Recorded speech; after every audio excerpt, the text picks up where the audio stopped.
Welcome to today's episode. On this podcast, we like to discuss recent installments of a different series every show. Today, the show is Adventure Time, Fionna and Cake, the spin-off series to Adventure Time, which ran from 2010 to 2018, has a rich history. I just did a full crash course on the plot to the original show since I had never seen it, and I know that you're not super familiar with Adventure Time either, right? I've seen like 2 or 3 episodes. So let's kick it off with a little bit of a game. This is going to be pretty easy for you. What following cartoon did not first appear as a short? Okay? Adventure Time, The Simpsons, Mickey Mouse, or Avatar: The Last Airbender?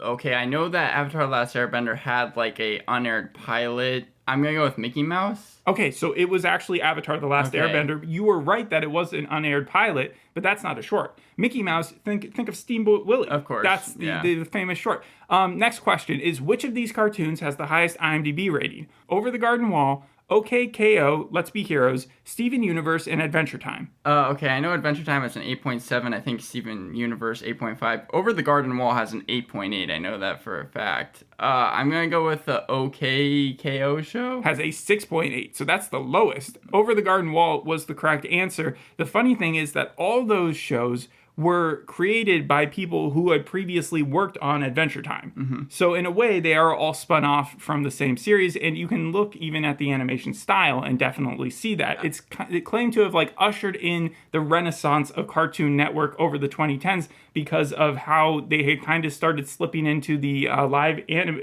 action mode. I actually watched Over the Garden Wall a couple weeks ago. I saw the full series. It looks cool. It was really good. What's it about? It's about these two characters that get lost in the woods and they're trying to find their way home. The cover makes them look like Christmas characters or like little elves. Well, the one that's wearing the like triangle hat, I know is voiced by Elijah Wood. And then, that's right. Along the way, they get a frog and there's like this magic rock kind of, and it's just a fantasy surreal show, just like all these other ones. Mm-hmm. All right. What is the highest cartoon rated on IMDb? Avatar, maybe? It has a 9.2, I think, right? Avatar is number 2. Do you want to take another guess, or should I just tell you? Just tell me. It's Bluey. 9.4 on IMDb, and it is up there. Yeah. Please place the next ones in the correct order. Ready? Adventure Time, Futurama, BoJack, and The Simpsons. IMDb order. Oh, God. Okay. Simpsons, I'm going to put first. Then first being highest? Highest. Okay. Yes. And then what were the other 3? Futurama, BoJack, and Adventure Time. Okay. I'm gonna put Futurama in the second category. Then BoJack. I'm actually gonna put Adventure Time third. Then BoJack fourth. Okay. So list them off for me from the top to the bottom. Simpsons, Futurama, Adventure Time, BoJack Horseman. Okay. It actually goes Futurama as the lowest at 8.5. Adventure Time at 8.6. The Simpsons at 8.7, and then BoJack at 8.8. BoJack is the highest out of all of them? BoJack is the highest. Wow. Okay. And it also didn't have a short to start it off. The highest IMDb that we've watched for the show, though, let's see if you can get this. There's Arcane, Rick and Morty, Primal, or Fionna and Cake.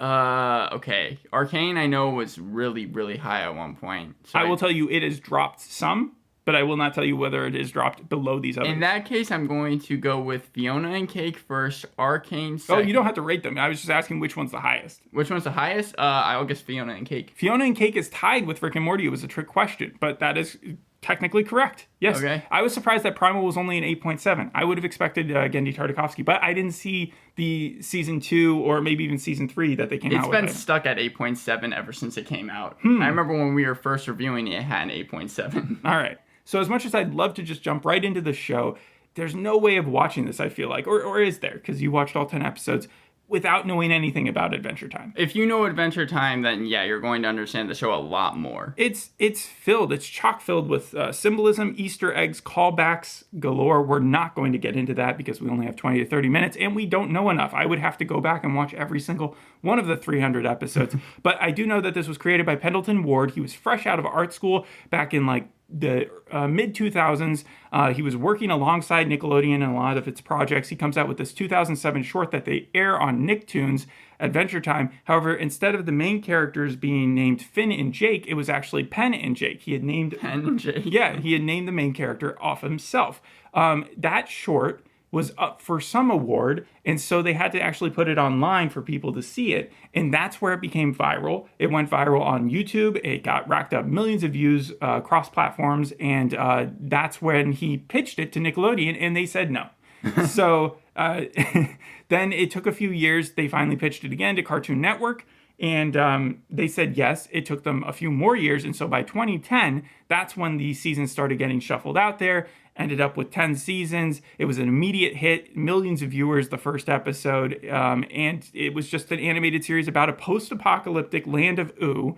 And I don't even think you're supposed to know that it was post-apocalyptic at the time that the first season came out, because it was such an innocent, like, Y7 type show. Mm-hmm. And it's about this young boy named Finn and his magical shape-shifting dog Jake. The series explores the escapades as they navigate a world filled with bizarre and fantastical creatures, including princesses, vampires, and talking candy people. Along the way, they encounter the enigmatic Ice King, who frequently kidnaps princesses, and the morally ambiguous Marceline, the vampire queen. Mm-hmm. So that's a very brief synopsis. However, as the show went on, it just became so deep within its own canon that, like, the Ice King got such a crazy arc, right? The Ice King, voiced by Tom Kenny, SpongeBob. Of course. Yes, and he's also Simon, obviously. And, well, I watched the Fionna and Cake Adventure Time episode. That came out in season 3, right? Right, just before, I think it's season 3, episode 9, just before I watched this episode. And we should introduce Fionna and Cake. So Fionna is the gender-swapped counterpart of Finn, and Cake is the gender-swapped version of Jake, and they exist in a world that is only in the Ice King's head as a fan fiction. That's the craziness. Yes. The episode, it's just kind of like a normal episode following Fionna and Cake in Adventure Time. You mean the series? Yeah, this series. Yes. But like for Adventure Time. And at the very end of that episode, the Ice King, he's reading this book. Mm-hmm. And so it's supposed to be kind of like a one-off joke. And yet it was spun off into this. Yeah, which is insane. That's exactly how they described the Cheers joke in this. That it started off as just a random joke that they were going to stick in there, and then became, how can we make this emotional? And I feel like that was the guidelines for the entirety of the show. Let's put the stupidest kid jokes in here that a 5-year-old will laugh at, and then just infuse so much drama and emotion into it that by the end of the series, you'll just be completely, your mind won't even be able to wrap around how something connected with something earlier on. And that's where the adult audience has definitely jumped aboard, and why they continue to watch it. The way that this show expands, because episode 1, the only big thing that happens is Cake, who can't even speak yet, isn't even in the right form. Cake is a cat. Yeah, Cake can only meow, and as you saw in the last 2 episodes, he kind of looks different, and she's looks different, and she's able to speak. Uh-huh. But the biggest thing that happens is in the first episode, Cake jumps into a portal at the very end of it. Aside from that, Fionna is the kind of the main point of the first episode, main focal point, and we just see her go about her everyday life, and it seems completely normal. This show, it takes its time, because it gives us a first episode with Fionna where she's kind of this bus tourist who doesn't like her job, and then she gets fired because Cake he acts like a maniac, or she acts like a maniac on the bus. And then we're also introduced to Gary, who is like this chef who has big dreams, and Marshall. So Gary Prince is the gender-swapped human version of Princess Bubblegum, who is the main. Oh, okay, that makes a lot more sense. I'm happy I could give you that. Also, Marshall Lee, the gender-swapped human version of Marceline, the vampire queen. Of course. Okay, so much, yeah, because he plays guitar. He's voiced by Donald Glover, right? Yes, and he originally was also voiced by Donald Glover, so they were able to bring him back. Now, the drama behind the show is that there was someone that they weren't able to bring back, and that was Kumail Nanjiani, who originally voiced Prismo, is it? Prismo, yeah. Yeah, the guy who's hanging out in the time room and in control of a lot, almost has, like, God omnipotence. Right. So apparently they called, and his agents told them that he was busy, and then he got frustrated when the show came out and was asked by, like, a fan why he wasn't in it. And he was like, they never contacted me, blah, blah, blah, blah. Oh. And he would have done anything. He would have done it for free, he said. And then they had to come back and say, hey, we had talked to your agents. And so there was that back and forth. But, mix up. But clearly, like, he was a big fan. And it seems like Donald Glover, who would also be super busy, because this was right as the pandemic was ending and they were trying to get people back on board. But most people tried to come back. Even the original creator, Pendleton Ward, who left in mid-series of the original series to go, like, do his own thing. It was getting a bit tough to run an entire, like, universe. I can imagine, So Adam Muto, who was also there from the beginning, took over, and he's the one who does all the interviews and is the showrunner. But Pendleton Ward came back to voice the LSP character, who's the gender swap version of Lumpy the Space Princess.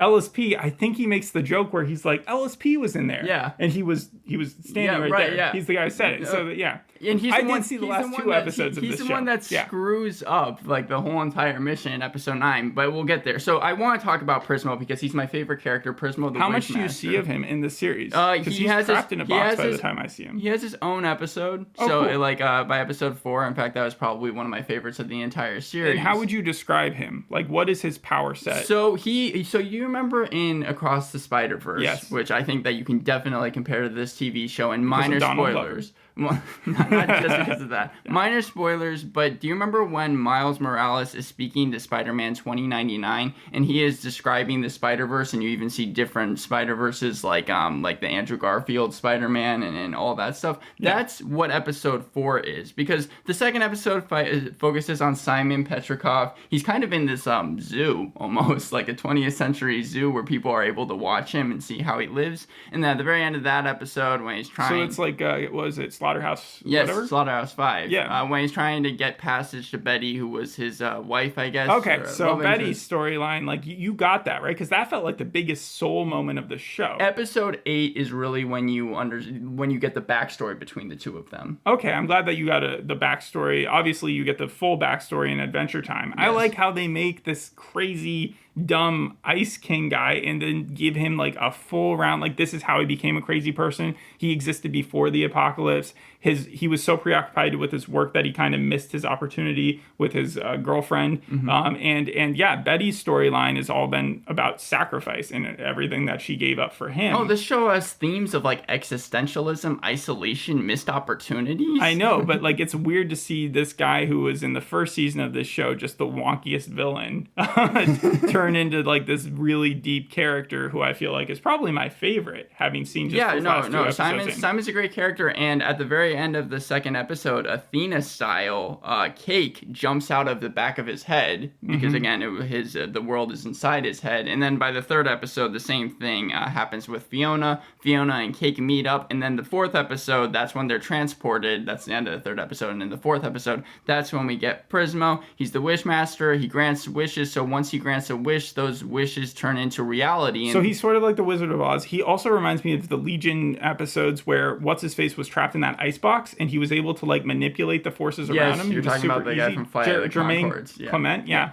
But then also it reminds me of like the Matrix guy, the evil one who's like sitting in his room hitting the TV remote. Like, but the thing I like about Prismo the most, super nice. Super nice. Yeah, he's not like a Spider-Man 2099 at all. I liked his last scene the most, but again, we'll get to there. He was my favorite character. I really, really liked him, and that's when we also meet Scarab, kind of the overarching villain of this season. Not Lich. Lich isn't the biggest evil, even though Lich shows up. Yeah, he does, but he doesn't. He's not like the main impact villain, which he seems scary enough that I think he was for the original Adventure Time for the most time. Yeah, and Scarab, he likes to take these people who have wronged him and put him inside mini eggs. Well, I think he's only allowed to do that in worlds that don't actually exist. Like worlds that get too cocky but don't actually have a realm for themselves. And he's going after Prismo, or he meets Prismo because Prismo created Fionna and Cake and didn't have anywhere to put that multiverse or that universe, and so then found like the person with the emptiest head. It was the Ice King, and then put that universe inside the Ice King. It was so complex. The episode in and of itself, I would give like a 9.5 out of 10 to,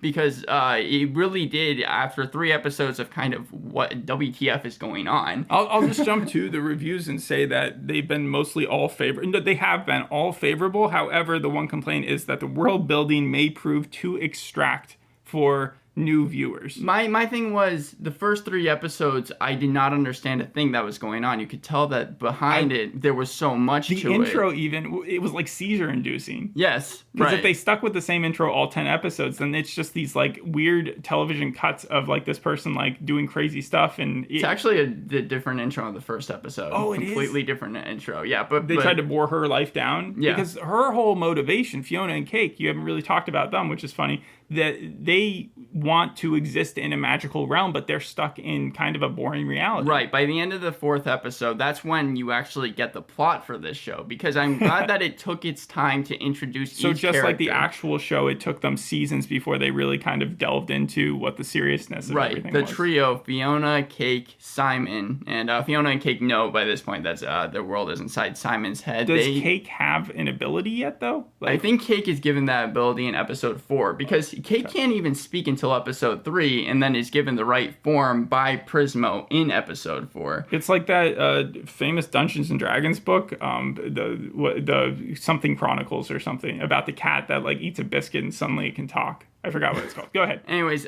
so they decide that, in order for their world to be magical and bring them back to their world and make it last forever, Simon must find this crown, because the crown will turn him back into the Ice King. And that's what episodes 5 through 7 kind of follow, when they jump inside these different worlds, thanks to Prismo giving them this remote. Very multiverse. Following after very like a mix of Timmy Turner when he's going into the channels of the TV, but also Doctor Strange in the multiverse in that quick quick scene where he jumps through montage where he's being able, and we even get one of those in the, I think, 10th episode when Simon is like bouncing around different worlds, and those were the worlds that we had seen. Nightmare Before Christmas does a similar thing where Jack can kind of just jump between different worlds by opening different tree things. Yes, I would give, like, even though episode 3 with Cake I would probably say was one of my least favorite, I liked episodes 1 through 4. 5 through 7, actually, when they're jumping through the worlds, I thought were the slowest paced, and I didn't think that any of the episodes that they showed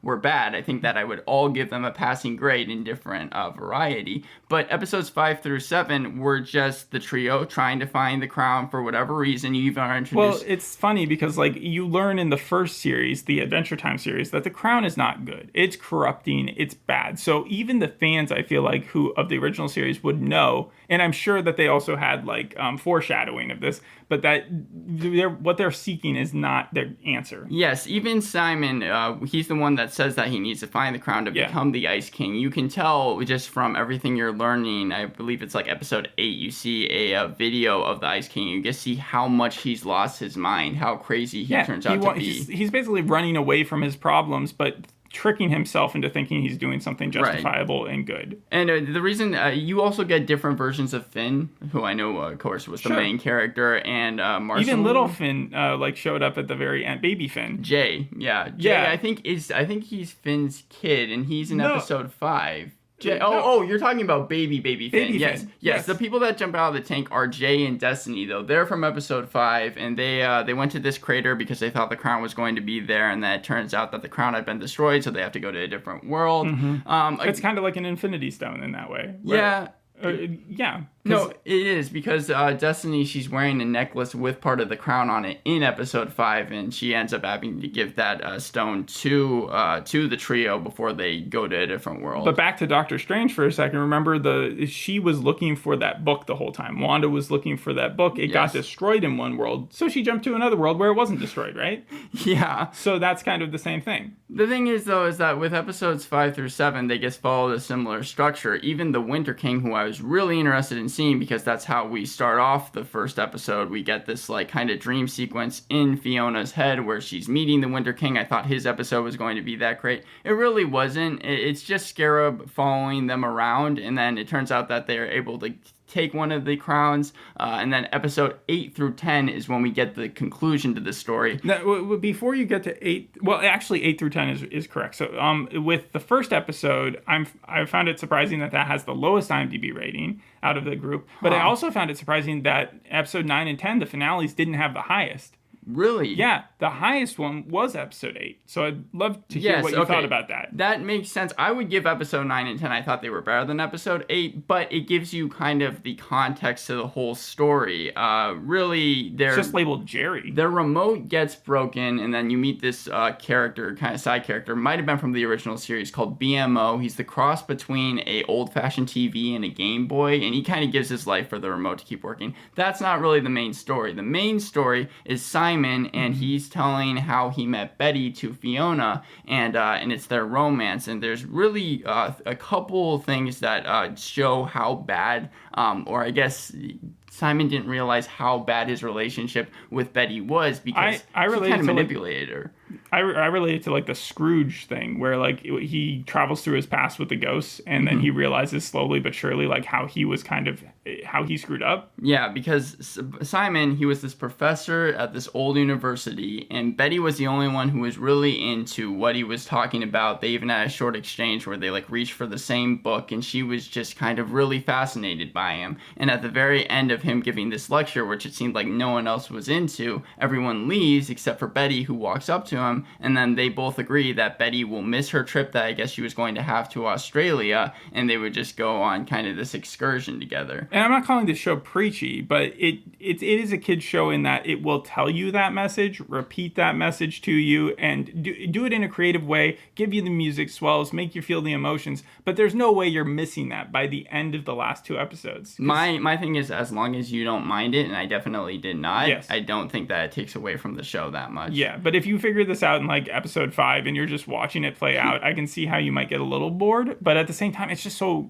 like, they pull in everything, and they're constantly keeping your energy up by doing different things that even if that element, like how they do it, is almost as important as you figuring out yes, what they're doing. I would agree with that. Because by the end of episode 8, Simon, he gets this love letter from Betty, basically saying, it was a standard love letter, but he runs after her, tries to get to her before she's going to go on this bus and be taken away to wherever. And you see some of this play out in episode 8. But in a different way, an alternate way. And he kind of stumbles over his words at first, saying how she shouldn't have put the letter in something, put the letter in a book that he found. So criticizing. Yeah, criticizing her, but right before she gets on, he grabs her hand and he's like, wait, and professes his love to her and stops her from getting on the bus. And we think that as the viewer that they're going to get on the bus and kind of be happy together, but that's when Fiona is like, that's so romantic. You guys decided to go on a like private getaway, and he's like, no, why would we do that? We decided to stay back. So you're already getting senses that the way that Simon saw the world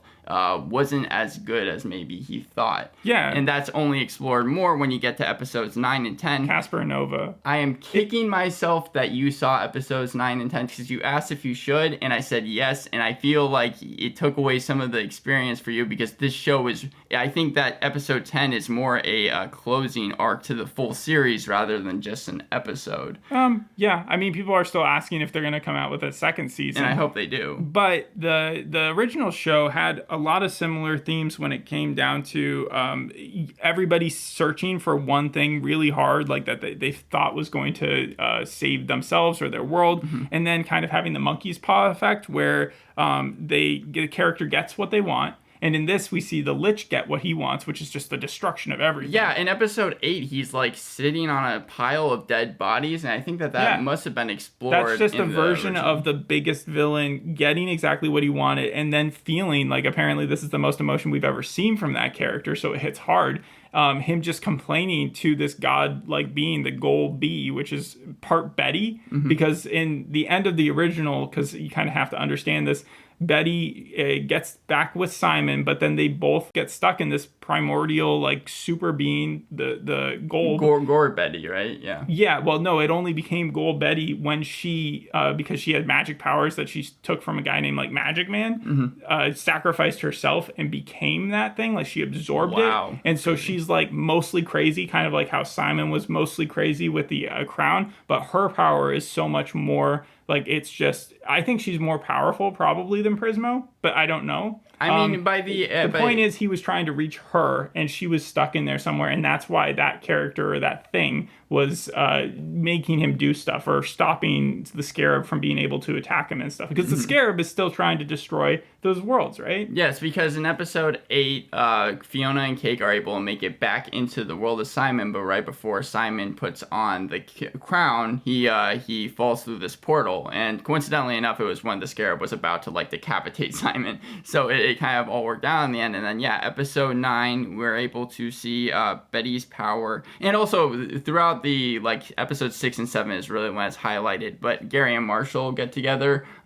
Gary kind of convinces Marshall once they meet in episode 6 to stand up to his mom, who is probably an elitist, and Marshall does so, and then they end up being together, and so I didn't mind it that much. So it wasn't a surprise. So it wasn't a surprise when she ran up to them and she was like, "What is this?" Like that, you had already known as an audience member. Yeah. Okay. Right. But but it was funny seeing their reaction that Cake could speak and could like kind of shapeshift because they hadn't seen that. Speak, but apparently her abilities kind of surpassed Jake's. The dog, in that Jake, I think, it limited himself almost with his stretchy ability. Yeah. It does, and Cake has a complete, like, her personality is supposed to be similar, but like isn't afraid to go all out, isn't afraid to go full Ant-Man and tire herself out. Yeah. Also, she gets super hungry after it, and that reminded me a lot of One Piece, because we talked about how, like, when characters tend to use up all that energy, just like with the Flash, then they get the munchies, And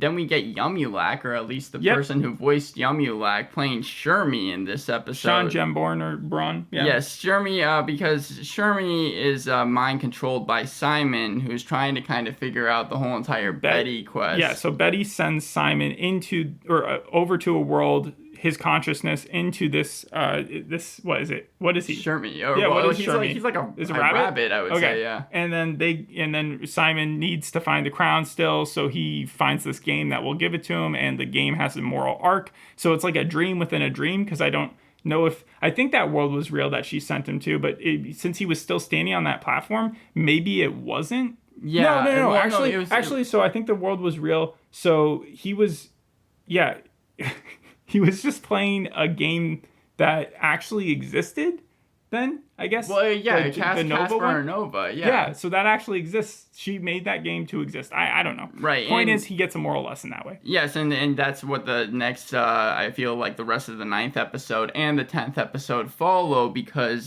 Simon comes to realize that he's just choosing Casper's decision. It's a choose your adventure game. And what's your favorite choose your adventure game of all time?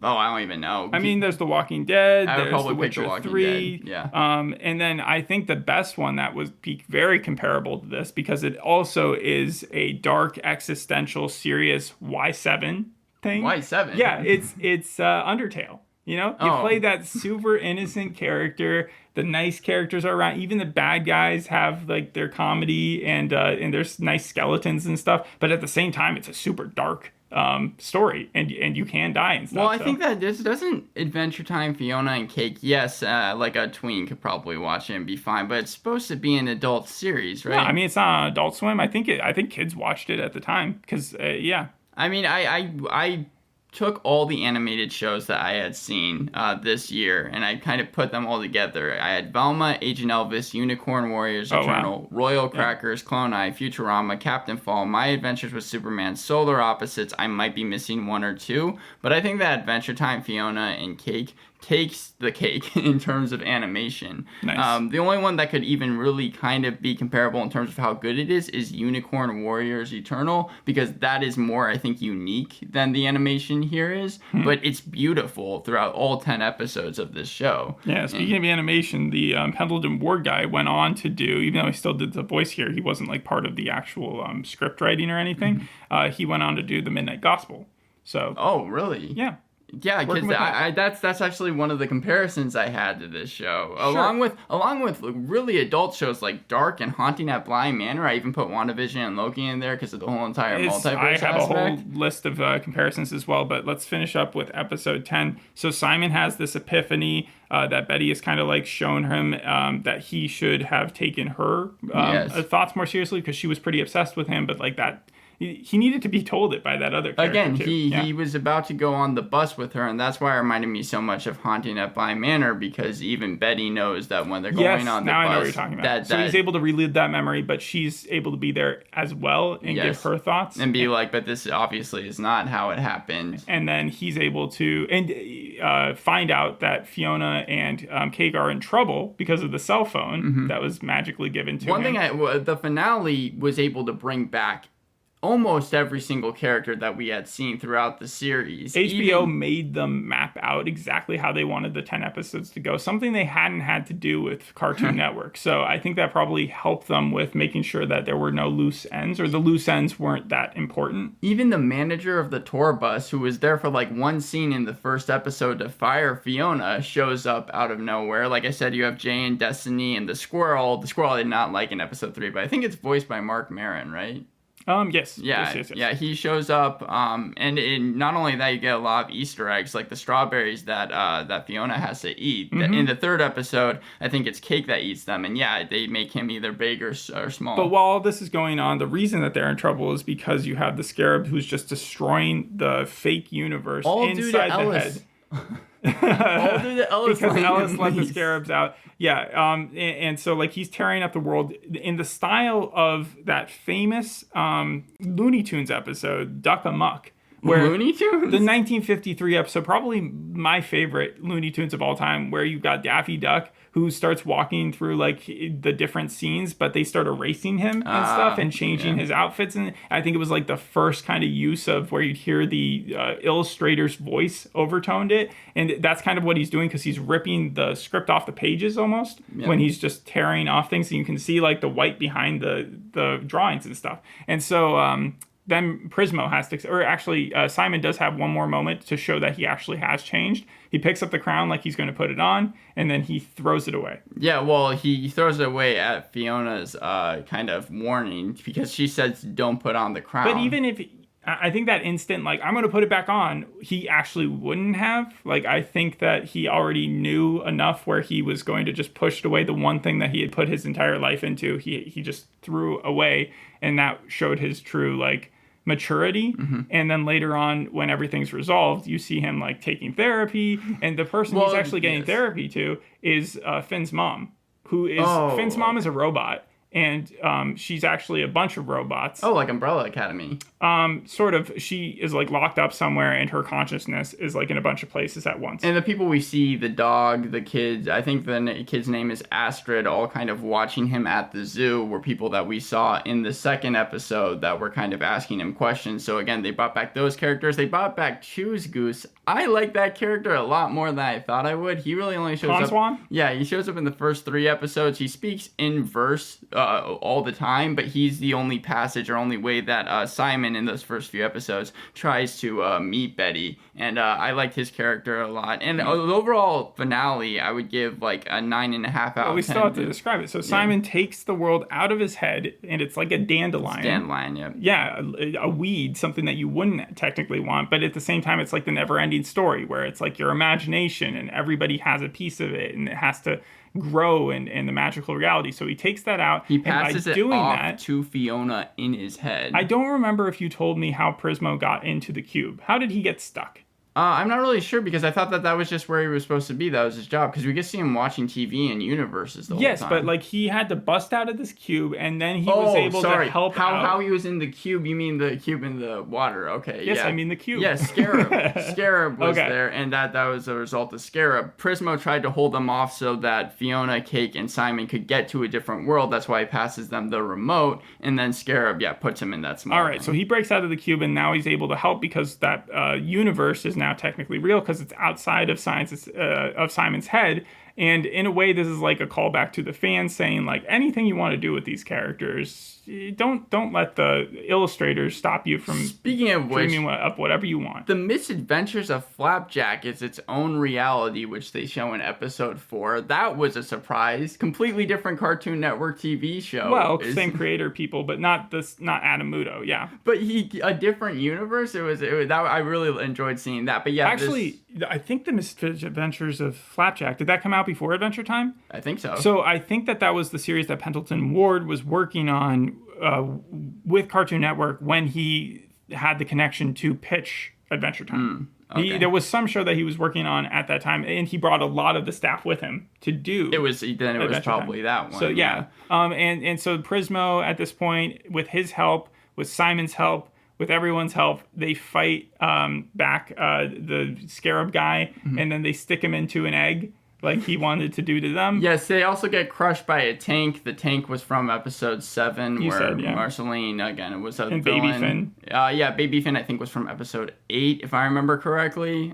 That's when they're at this decrepit world. But yeah, then the Scarab is, like you said, put in the egg and then put in the crystal. And then everything seems kind of happy in the end. Everybody, like the storylines that we expect kind of happen. You've got Gary and Marshall who are together. You have Simon getting therapy. You have Fiona and this other character who I forget what their name was, the big one, the one It started with an H. Hunter? Is that yes, was Hunter? Hunter. Yes. They, I think, are like together, but she's also exchanging texts with Simon. Everybody's copacetic. Everybody's happy in a way. And that's sort of where it ends and resolves. There's right? no cliffhanger. Yeah. Yeah, they do have the egg guy, so Scarab. Yes. He shows up, and now he's like, Simon is kind of, instead of being a vindictive guy who's upset with, he kind of takes him under his tutelage, and they're making fan fiction together at the end of the whole show. I did like seeing that. It reminded me almost of when people do their own AI characters, because like there was this whole process that Prismo is showing Scarab, where he's like, you can just type in any type of keyword and it'll come up with it. What'd you think of when she took the Lich, Betty did, and just like turned him into a Tetris cube piece? That was crazy. I thought he was going to be in the rest of the series, and then it just turns out by episode 9 he like has one scene and then just completely dead. I wasn't sure though. He can't be like actually dead, right? I think there's plenty of universes of different versions of these things. So and that I think not. That I'll start off with my cons, or I'll go to my cons, I guess. The songs, they have a ton of songs in this show. Yes. Not necessarily the non-diegetic ones, but the ones where the characters are actually speaking. I did not like that much. All of the diegetic ones you didn't like? Yeah, really. And that's why I like the finale's joke so much about when Marshall is about to start a song and then it stops. You could see the joke coming, though. Yeah, but I mean, like, it was still funny. And then also, Finn, actually all the secondary characters, I know this is a con people aren't going to like, wasn't a huge fan of. I didn't think that, like, with so many different Finns and all the, like, different traits that you had, one where he's, like, the woodsman in episode 5, and then episode 2 he tries to bring Simon on this exciting adventure that doesn't really work out. Well, I'm sure if talking about Finn or Fiona? Finn. Okay. I'm talking about, like, the main character from the original Adventure Time who shows up in here for a couple episodes. I got you. I wasn't a big fan of. Okay. Yeah, that's fair. So that's the end of your cons, though? Or yeah, what? That's it. The amount of comparisons that while I was watching, I was like, oh, that's from that, that's from that. Not from the previous version of the show, but from other things. Like the Mario stuff. The idea of stealing a princess away, the mushroom wars, and then also him or her, Fiona, eating stuff, and then boop, boop, boop, boop. Yeah. You know? Like obviously. It all feels so connected. Again, never-ending story and the way that they conclude the movies and how, like, things seem like they're at their utter, like, collapse and things are about to... And then you have this one super being that's able to grant you a big wish. Inception, where it's just a dream within a dream within a dream in Simon's head. I was afraid that, like, how far are they going to do that? Because now are Casper and Nova going to get their own series? And then it's I don't think that they can go that crazy with it. But I mean, it was cool how they changed the animation style for them. Yes. Once upon a time, that TV show, the whole premise of it was that it was a city of fairy tale creatures who were trapped as humans and didn't even know it. That's kind of what's going on here, where Fiona's world doesn't realize what they actually are because she's even telling them, like, you're this and yeah. And just talking about the animation and how you're saying they changed it a lot for a ton of different episodes. It's kind of mild, so it's not as obviously or abundantly it's not clear. Like, what was that really short show that came out, the Smiling Friends, right? Yeah. Where they would do complete different animation for But you can tell that it is different if you're paying close enough attention. And every episode seems heavy, but it doesn't seem burdensome. Up until the finale, it's like you want to see the next episode because there's a lot of emotion behind it, but it works. I was going to also say primal because Finn the human, Jake the dog sounds a lot like Spear the human, Fang the dinosaur. You always have those team-ups. And Life on Mars, peculiarly enough, that's about the fictional universe in this guy's head when he goes into a coma. Casey Affleck. A lot of self-reflection. What? I said Casey Affleck, right? He's the one that voices the main character. Not sure what you're thinking of, but Life on Mars came out a long time ago. And then lastly, my favorite line, I think, was when the Scarab was still just trying to destroy the world even after Prismo's help. And Prismo came in and said, can't repo an authorized universe. I think Kumail Nanjiani would have been a really cool voice for him. Well, that's Prismo's kind of like get back at Scarab line. Did you recognize the Lich's voice? That'll be my last question. Yeah, it was Ron Perlman. Yes, okay. There was absolutely like no comparison. I did not recognize that right off, but you've seen Sons of Anarchy and I haven't. So. Also, there's a huge rewatchability factor. I went back to the first episode just to see the different Easter eggs, and when Fiona is giving the bus tour, there's a statue of Betty, and they're asking what the statue is of, and Fiona's like, I don't know. So there's so many different Easter eggs that I feel like you could rewatch the series and pick up something different every time. Yeah, if I was like blessed with 2 just random empty weeks to do nothing, like 2 extra weeks that I didn't have to do anything for, then I would go back and binge the original series. But I know I'm never going to get to that. So thanks for listening. We'll see you on the next one. Hope you enjoyed this one. Bye. Bye.